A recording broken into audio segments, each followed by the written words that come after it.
Hi, this is Geetanjali. Welcome you all to the 9 AM MCQ series. इस series में हम daily सुबह 9 बजे 20 MCQs करते हैं। अब तक हम एविडेंस एक्ट को कवर कर चुके हैं और अभी हम कर रहे हैं IPC। और इसके साथ ही आप देखते होंगे कि चैनल के कम्युनिटी एरिया में मैंने डेली एक क्वेश्चन शेयर करना शुरू किया है नए एक्ट से रिलेटिंग, यानी कि भारतीय न्याय संहिता से related.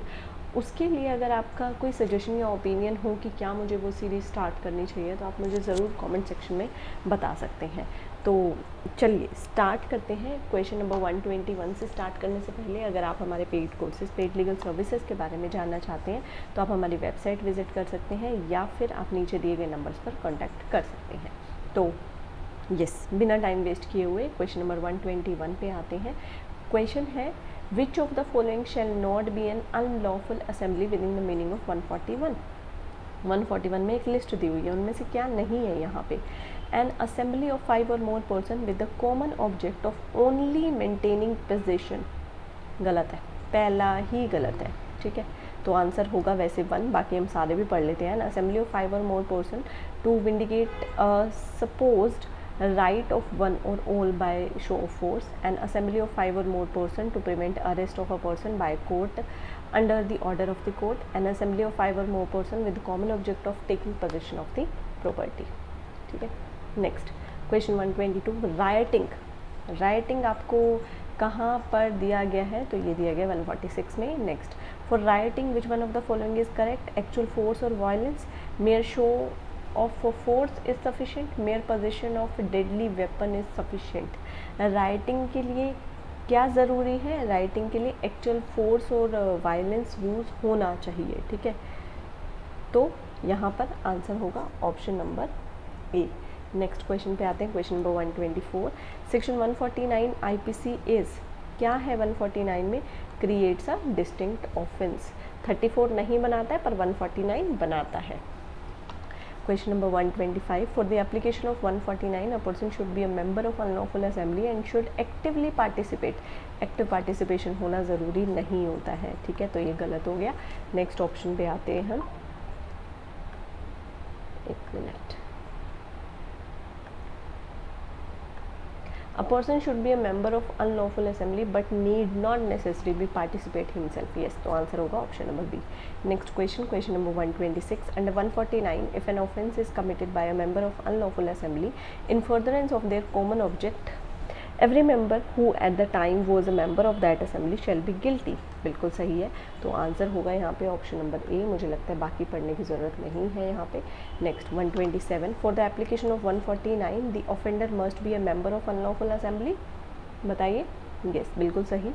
The offence must have been committed in prosecution of common object, yes बिल्कुल सही, तो आंसर होगा option number C, both A and B. Next question, question number 128, 10 person were charge for the offence under 302/149 IPC after which 6 person were acquitted.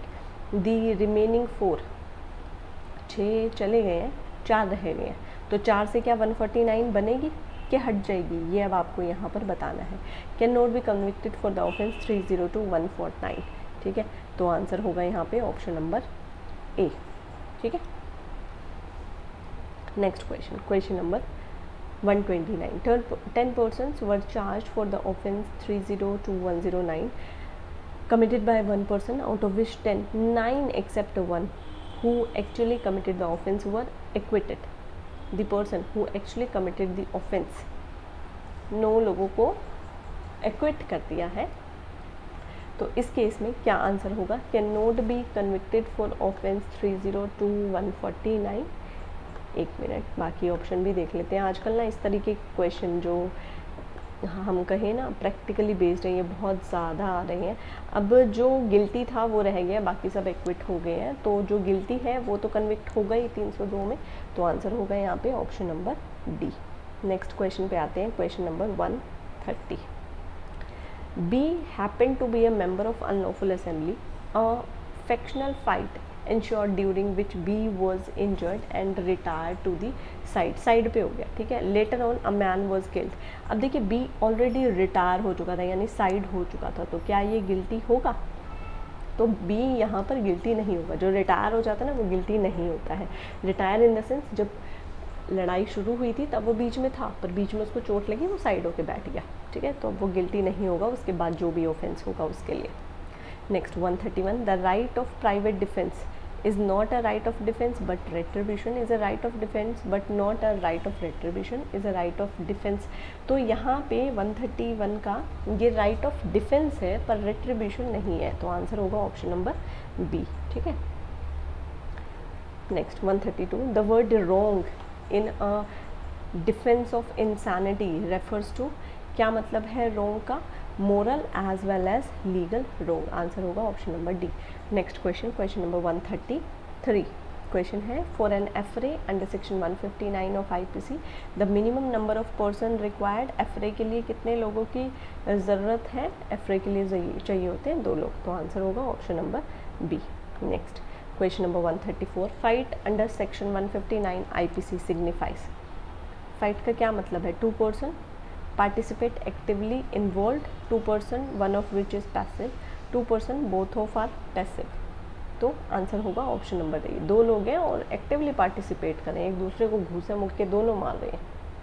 135, 159 is attract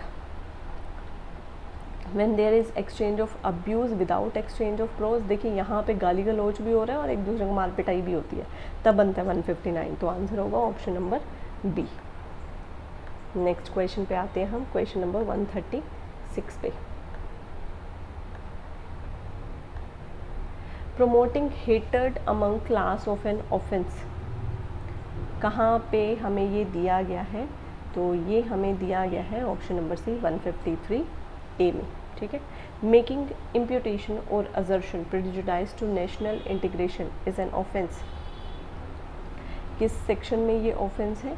तो ये है 153 B में, ठीक है। नेक्स्ट, पर्सोनेटिंग अ पब्लिक सर्वेंट, पर्सोनेशन किस में offence है? पर्सोनेशन आपका ऑफेंस है 170 में, ठीक है। नेक्स्ट, पर्सोनेशन एट इलेक्शन, ये कहाँ पे ऑफेंस है?